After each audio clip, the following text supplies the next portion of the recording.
અધૂરા કામ પૂરા કરવાનો આ મંત્ર છે।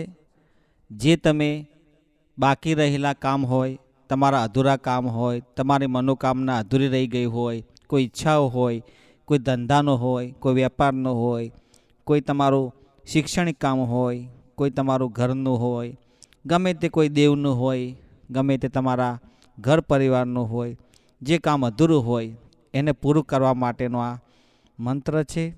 તમારે ખૂબ પ્લાન કરવો પડશે, ખૂબ એનો વિષય લગાવવો પડશે, ધ્યાન લગાવવું પડશે। એના માટે તમારે પૂરેપૂરો સમય કાઢવો પડશે। અને આ મંત્ર એવો છે કે જેની ચાવી તમારા જોડે જ હોઈ શકે, તમે જે ધારો એવું તમે કરી શકો। આ એક જ મંત્ર બદલી નાખશે તમારી આદતો, તમારો સમય તમને સાથે લઈને ચાલશે અને તમારું જીવન પણ ધન્ય બની જશે। તો મિત્રો, સ્વાગત છે તમારું બધાનું મા વંદના યુટ્યુબ ચેનલમાં। તમે બધા જ મિત્રો એમ કે સર્વ કુશળ મંગળ હશો અને રહેજો એવી ગુરુદેવને અને મા ભગવતી કુળદેવીને હું પ્રાર્થના કરું છું। મિત્રો, અધૂરા કામ પૂરા કરવા હોય તો એના માટે આપણે જ્યાંથી તમે છોડ્યું હોય ત્યાંથી પકડો। કઈ રીતે એક કામ અટકી ગયું, એના શું કારણે અને શું તફાવત પડે છે એ સમયે અને આજના સમયે એ તમે શોધો। જ્યાં અલ્પ વિરામ હોય, પૂર્ણ વિરામ હોય, એમાં શું તફાવત છે, શું ફરક છે એમાં તમે શોધો। કારણ કે અટકી ગયું છે એ અલ્પ વિરામ છે અને પૂર્ણ વિરામ છે એ કાર્ય પૂરું થયું છે। પ્રશ્નાર્થ ચિહ્ન આવે તો સમજવાનો કંઈક પ્રશ્ન છે। આવા અટપટા અવળચંડા ઘણા બધા પ્રશ્નો હોઈ શકે છે તમારા જીવનમાં કે જે તમે ક્યારેય એને સુલઝાવી નથી શકતા। એના માટે તમારે સક્ષમ બનવું પડે, જાગૃત બનવું પડે અને ચેતન બનવું પડે। એટલે કે જાગ્યા તે નર પરમ પદ સુખ પામ્યા, ઊંઘેલા જન્મ ગુમાવ્યા। એટલે ઊંઘવાનો સમય ઓછો રાખવો અને જાગૃત થઈ અને જે કામ તમે કરવા માગો છો, તમારી બધી ઈચ્છાઓ પૂરી કરવા માગો છો, એના પાછળ સમય ખૂબ વાપરો। બીજો સમય ઓછો વાપરશો તો ચાલશે, પણ જે કાર્ય તમારે કરવું છે એમાં સંપૂર્ણપણે ધ્યાન આપો। એક લક્ષ્ય થઈ, એક તન મન બધું એક કરી દો અને એ વસ્તુને મેળવવા માટે, એ વસ્તુને પ્રાપ્ત કરવા માટે તમે અથાત પુરુષાર્થ મહેનત કરો। 100% નહીં પણ 1000% તમને એ વસ્તુ મળશે।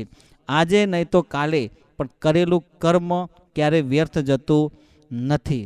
તમે એક કામ કરશો તો એ પ્રમાણે તમને ફળ મળશે, જેટલું કામ કરશો તો એ પ્રમાણે તમને સંપૂર્ણ બધું પ્રાપ્ત થશે।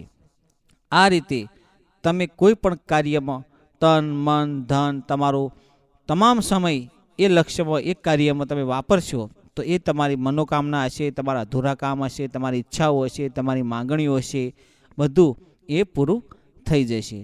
હવે મિત્રો વિચારીએ કે અધૂરા કામ કઈ રીતે પૂરા કરવા। તો પહેલાં તો તમારું ધ્યાન એમાં દોરી દો, તમારો સમય એમાં નાખી દો।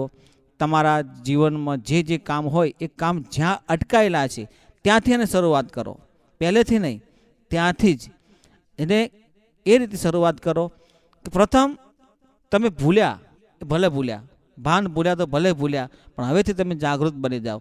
જાગ્યા ત્યાંથી સવાર, પ્રથમ સવારે વહેલા ઊભા થાઓ, નાહો ધોવો, સ્વચ્છ રહો, ઘરનું વાતાવરણ સુંદર બનાવી દો, તમારા માતા પિતા હોય એને વંદન કરો, ગુરુદેવને વંદન કરો, સૂર્યદેવને સવારે જળ ચડાવો, તમારા કુળદેવીને સેવા પૂજા કરો અને જીવનમાં એક એવો નિયમ બનાવો કે સવારે મારે વહેલા ઊભા થઈ એક મુઠ્ઠી ચકલાને બાજરી નાખવી છે, ઘઉં ચોખા કે જુવાર કે અનાજ પક્ષીઓને દાણા નાખવા છે, એક મુઠ્ઠી સવારમાં વહેલા ઊભા થઈ।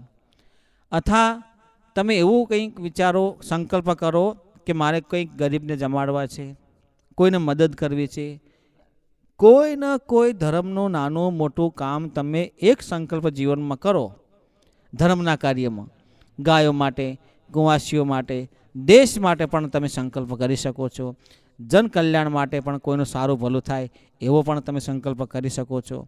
અને તમારા કુળદેવનું ધ્યાન ધરો અને દીવો કરો, તેમની સેવા પૂજા કરો, ત્યારે તમારા કુળદેવીને એક જ મંત્ર બોલવાનો છે, ઓમ કુલદેવી નમો નમઃ.